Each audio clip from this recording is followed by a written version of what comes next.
Hey guys, welcome back to my channel. Simone here, and today I've come to do my April wrap up, and I had a really great reading month in April. I think it was partly due to obviously everyone being on lockdown, so being home, and also partly due to the fact that I ended up having a week off because of pre-planned holiday. Obviously couldn't do anything, couldn't go anywhere, but ended up being at home and reading basically for the whole of the time instead. So I think that's part of it, and I did a 24-hour readathon at one point. But in total, in April, I ended up reading 17 books, which is my best so far this year. So I had 4 5-star reads, 8 4-star reads, 2 3-star reads, no 2-star reads, and 3 1-star/DNFs. So I think overall it was a very successful reading month. I had some great ratings as well, which was also fantastic. So it was good quality and quantity for the month. I ended up reading 5,443 pages, which is amazing, and my average was 4.14, so I felt really good about that. So I read 5 non-fiction, 4 mystery, 2 contemporary, 2 fantasy, 1 historical, 1 horror, 1 thriller, and 1 other, which ended up being like a graphic novel, comics type thing. I read 13 physical books and 4 ebooks, and 13 of those were adult books, 2 were YA and 2 were middle grade. So again, a good mix, I think. And yeah, I'm very excited to share with you what I did end up reading. But you'll notice if you keep track of all the books I talk about, there is one book I'm not going to be talking about, only because it's part of a secret project, and so I've included it in the stats because obviously I did read it, but I'm not going to include it in talking about it because you'll hear about it soon, I'm sure. So the first other book, apart from that one, that I did finish was Salems Lot by Stephen King. This was for the King Along, which I am hosting, where I read a Stephen King book every single month, including his non-fiction and his short stories, and I'm reading them in publication order. So this is the first, or this was the second one. You'll have seen my Salems Lot vlog, which I will link down below if that's already been up. And this one basically is Stephen King's answer to vampires, and I really enjoyed this one. I ended up giving it 3-star. It was definitely less enjoyable the second time around. This book is about 650 pages, and I really enjoyed from page 100 to page 500. The first 100 and the last 100 pages I did not like. The first 100 pages were really slow, and the last 100 pages I didn't think were necessary at all. I thought they were really, just not helpful. So I did enjoy reading this, and it's really interesting to go back and reread. This was probably the Salems Lot.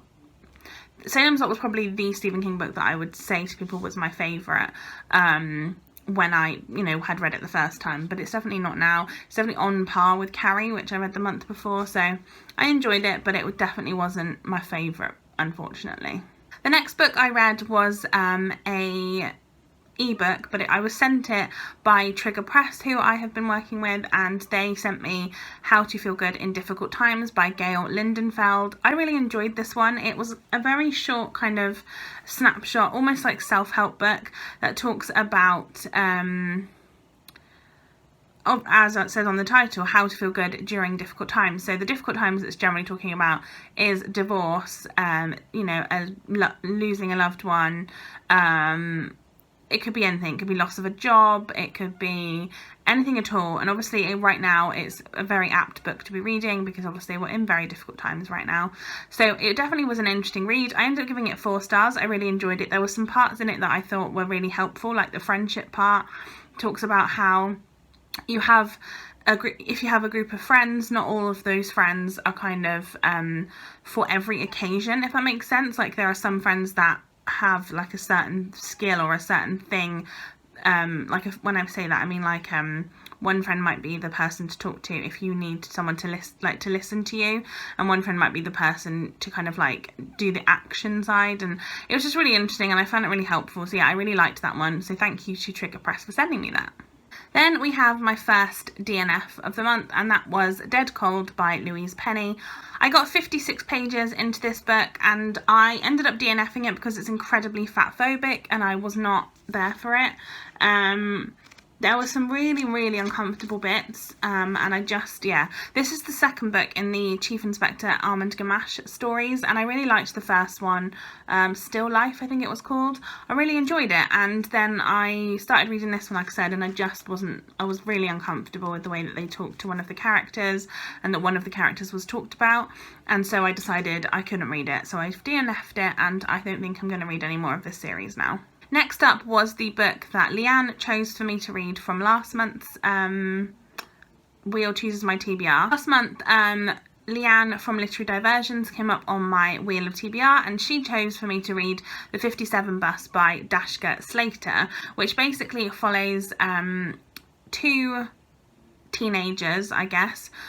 We have Sasha, who is non-binary, and they are on a bus basically going to school, I believe, or going home from school, and they fall asleep at the back of the bus, and Richard, I think his name was, who is a, I should say, Sasha is white and non-binary and goes to a very affluent school. Richard is a black boy from a poor area in the same area in America, and basically Richard is on the bus, sees Sasha who's fallen asleep at the back of the bus, and Sasha is wearing a kind of tutu skirt, and Richard kind of shows off to his friends, and he sets their skirt on fire, and it's what happens afterwards, and it's about the difference between the two of them. It's about race, it's about gender. It's such an interesting book, and it's from both perspectives. It talks about, you know, how Sasha went to a school that was very kind of open, so they were able to kind of I don't know, I guess they were able to kind of express themselves and their gender in a very sort of non-judgmental place, whereas Richard didn't come from that sort of area, and so yeah, it was really interesting. I gave it a 4-star. It wasn't quite a 5-star for me, but I loved it, and I would highly recommend, and I want more people to read this and talk about it because I thought it was fantastic. Next up was my buddy read with Emily from O.W.L.S Novels, and we buddy read The Couple Next Door by Shari Lapina. I really enjoyed buddy reading this one with Emily. This is a really interesting story about a couple who have a young daughter. She's, I believe, 6 months old, and they are invited to a dinner party at their next door neighbour's house, but the dinner party is like a birthday party for one of the neighbours, and they ask if they can not bring their daughter, and then their babysitter cancels, and they basically decide to leave the baby on her own in the house, but they're going to go back and check every half an hour to see if she's okay, and then at one point they go back and they find that she is missing, and it's about them uncovering the secrets of the houses. There's lots of secrets everywhere, and it's really interesting. I really enjoyed this, and I thought the writing was really good. I really enjoyed the story. I was very hooked, and then the ending happened. I had to knock it down, so it was going to be a 5-star all the way through, and I think Emily said the same, and then something happened right at the end, and I was not okay with it. It was literally the last chapter. I think it was almost... Was it literally the last chapter? Yeah, it's literally the last chapter. If they just not had that, I would have 100% given this a 5-star. But yeah, the last chapter made me really uncomfortable. But I think it was really well done in general. And it had that creepy sensation of their child is missing and they don't know where she is. And yeah, I just really enjoyed this one. It also kind of has that unreliable narrator type thing because it's from each different perspective.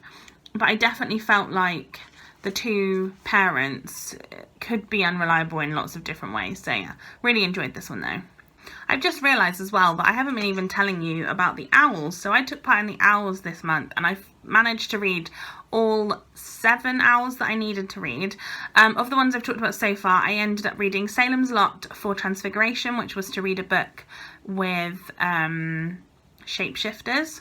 I read The Couple Next Door by Shari Lapina for for astronomy, which was to read a book mostly in the dark, and that's the only 2 so far. that I've read for owls, so I will obviously let you know as I continue.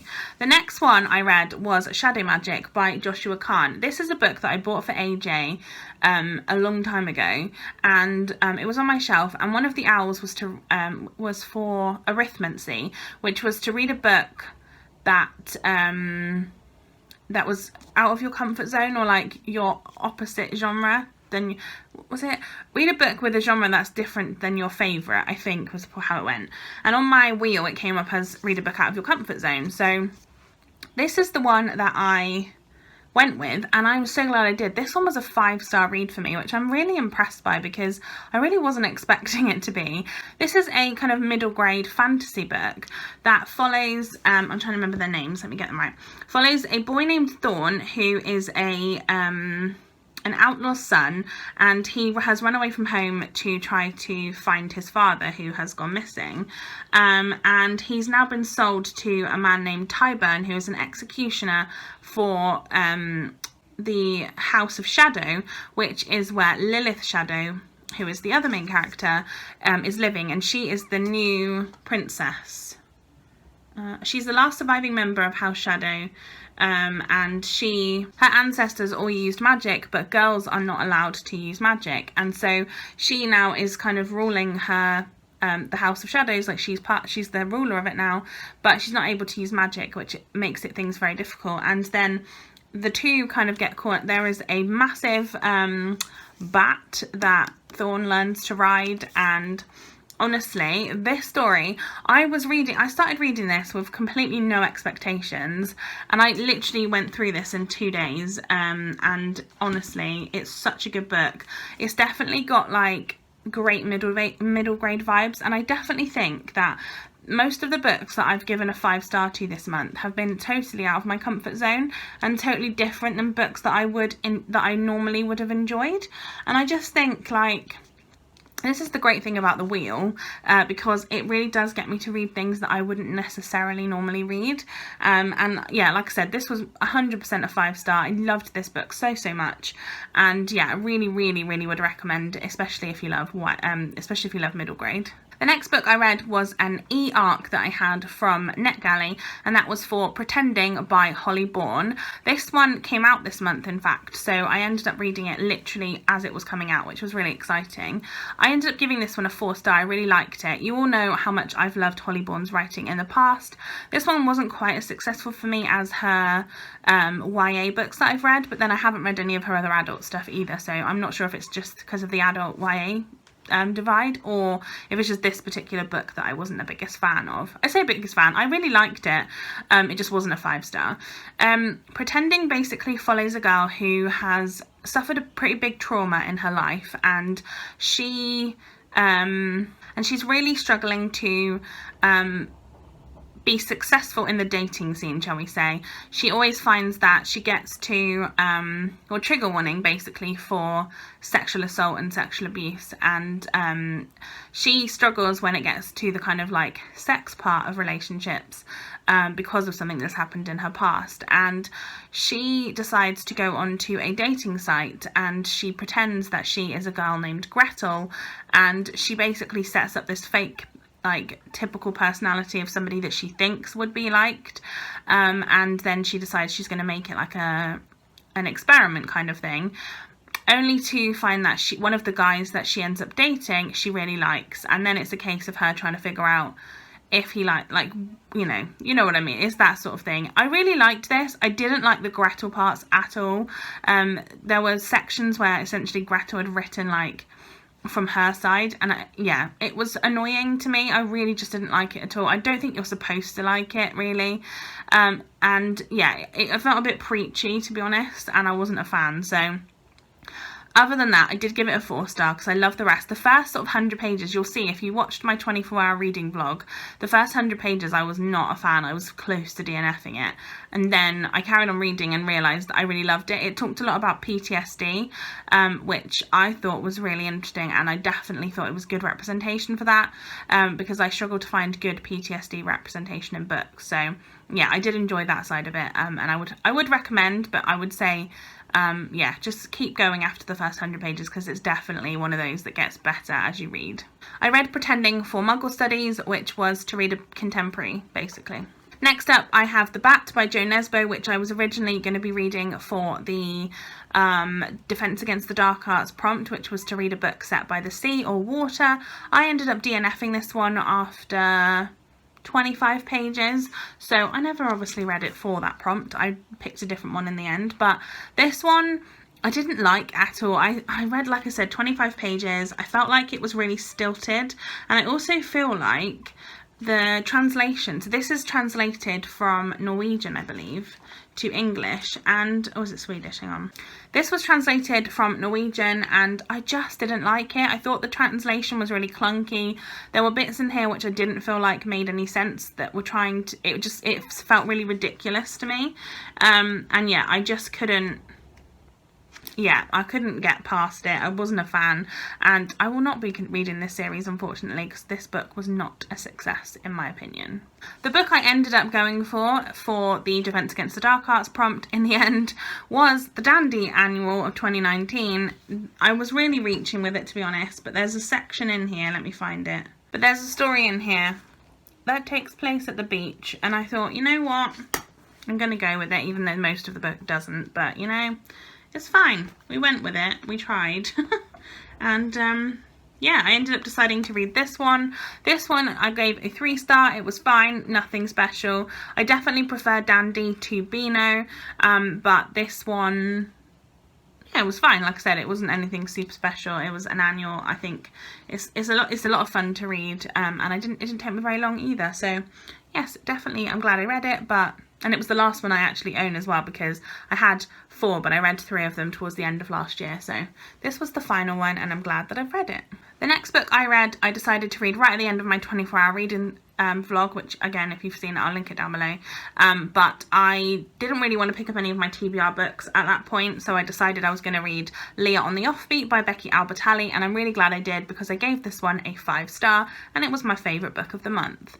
This is a contemporary novel. It's the sequel to Simon vs. the Homo Sapiens Agenda, and it follows the Simon's best friend Leah, who in this one, Leah is a drummer. She is bisexual and she is plus size, and honestly there was something about her that I just absolutely loved. I really didn't particularly like her in the first book, but this one I really connected with her.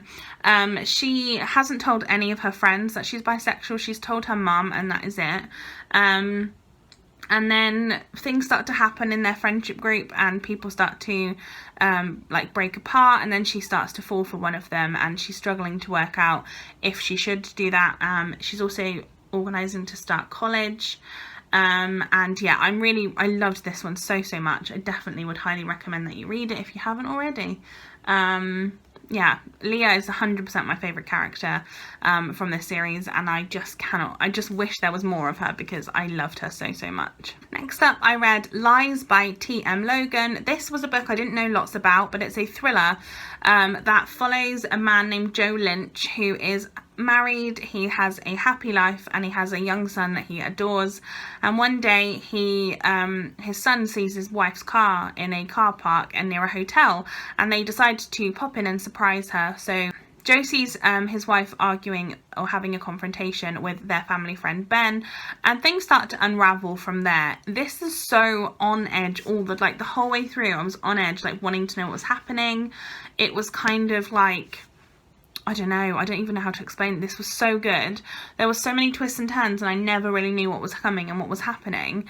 And yeah, I highly recommend this. The ending I did think was a little bit contrived, but I also kind of see why it was done the way that it was.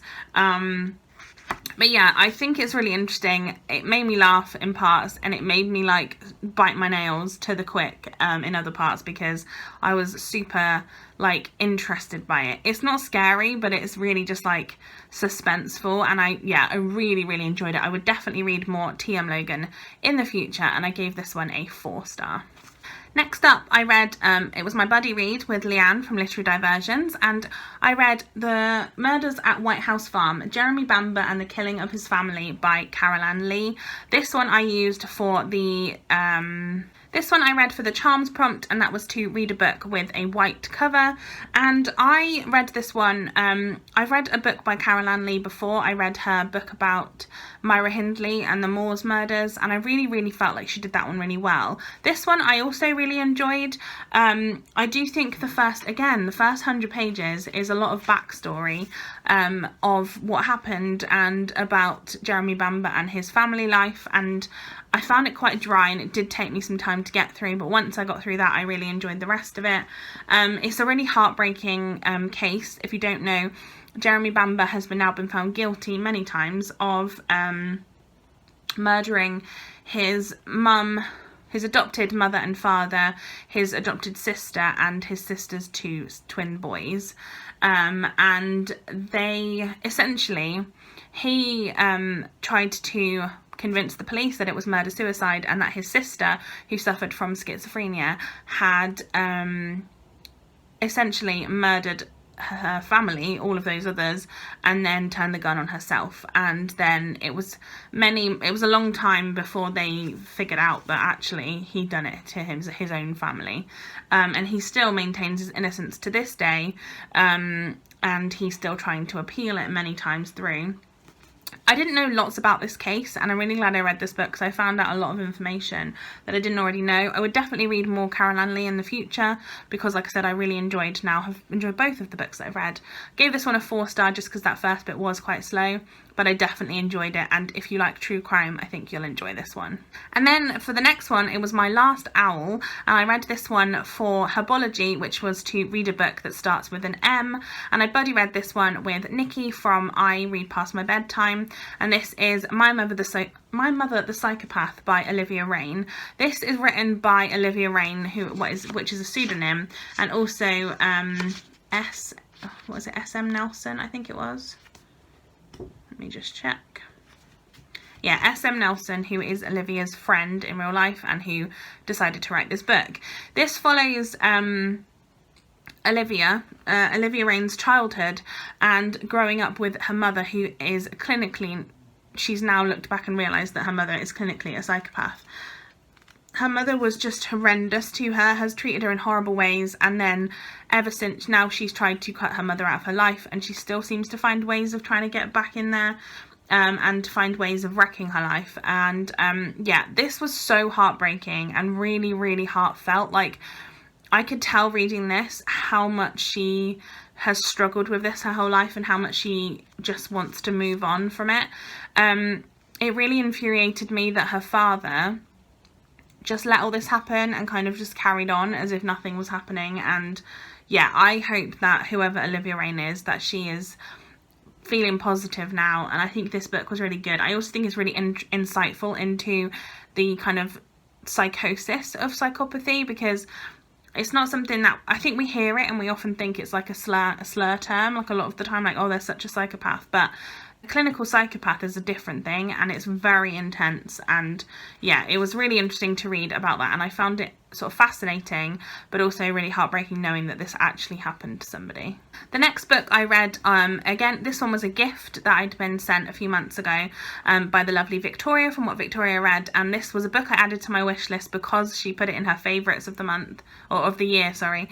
This is The Illumination of Ursula Flight by Anna Marie Crowhurst, and I wasn't sure if I was going to like this because I didn't really know what it was about. It's a historical fiction novel about a girl named Ursula who's born on the night of a bad luck comet, and she wants to be a famous playwright. She's really excited and wants to do that. She writes all the time, but her kind of destiny in her family is that she is to marry, and she is married off to an older gentleman, and it kind of follows her life and about the things that she does. What I did love about this and what I didn't really expect was that a lot of the book, let me find one, like, she'll tell scenes in like play form, which I really enjoyed, because sometimes it was really interesting to rather than it be from a perspective, it was kind of like word for word what the conversations were, and I think that was really well done.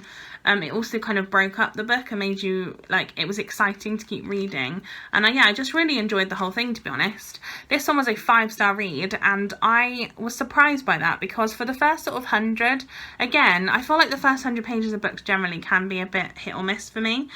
On the first 100 pages of this book, I enjoyed them, but I wasn't really sure where it was going. I didn't really feel compelled to pick it up, and I was thinking, oh god, I don't want to DNF this because, you know, it was a gift. And then I carried on reading. I decided to push through because, like I said, this was a gift, and I thought, okay, I'm going to give it a go and see what the hype was. I carried on reading it, and oh my god, did I love this book. I highly recommend you read it. It's so interesting. It's really, really good. It's also historical fiction that's set in a different time than I have read before. So this was set, I believe, in the 1600s. And yeah, it's not a book, like a time period that I've read much about, but I absolutely loved this one. I highly, highly recommend. Like I said, was it the 1600s? Now I'm thinking it was the 18, hang on. Yeah, 1664 was it that started, and yeah, I love this. I highly recommend, like I said, and thank you so much to Victoria for not only inspiring me to put this on my wish list, but then for actually buying it for me. And then the penultimate book, you'll all know, I don't know if you do know, but I film my TBR videos on the 25th of every month, and I start my TBR on the 25th to the 25th, so that I have time to, like, well, I just start, that's just how I do it. I don't know why. I don't start on the 1st, because then I have time to, like, get the TBRs up before the end of the month, but I don't like to start them. Anyway, it's a long story. So you'll have noticed that the next 2 books were in my TBR video for May, which I'll link down below for you. But I'd already read them by the time the month ended, so I thought I would just include them here. So I have Texas Ranger by James Patterson and Andrew Burrell. This one I gave a 4-star to, and I really enjoyed this one. It's definitely a different style of James Patterson's books. This one, like I said, is about a Texas Ranger, and I did enjoy that fact, actually. It was really interesting. It follows, I don't think this is a standalone, actually. I initially thought it was, but I think that on Goodreads it has a number 1 to it, but I don't know if it has any more books in the series yet. This follows a man named Officer Rory Yates, who is living away from his hometown, and he gets a phone call from his ex-wife Anne, and she lives in his hometown, and he drives back because she's worried. And he drives back to see her, and when he arrives he finds a pretty horrendous crime scene, and then he is named a suspect in her murder, and then he basically has to take it upon himself to find out who did this before he ends up going down for it. And I really enjoyed this. I just think that James Patterson has such a diverse writing style. Like, he just manages to write all these different stories. I also read this in so quickly. I think I read this in literally 2 days because it was so good and I loved the read. It also was really good after reading that historical fiction before, which is a little bit heavier. It was really fun to just pick up something quite easy, and also this was the first one on my wheel of TBR, which I loved, and I'm really glad that I did get to this one because it was also one of my TBR books for the year. And then the final book, and the 17th book that I'm talking about today, is another book that I unfortunately DNF'd, and that was the Rations Challenge 40 Days of Feasting in a Wartime Kitchen by Claude Fullwood. I felt a bit bad about this because when I posted my May TBR, which I only went up yesterday when I'm filming this,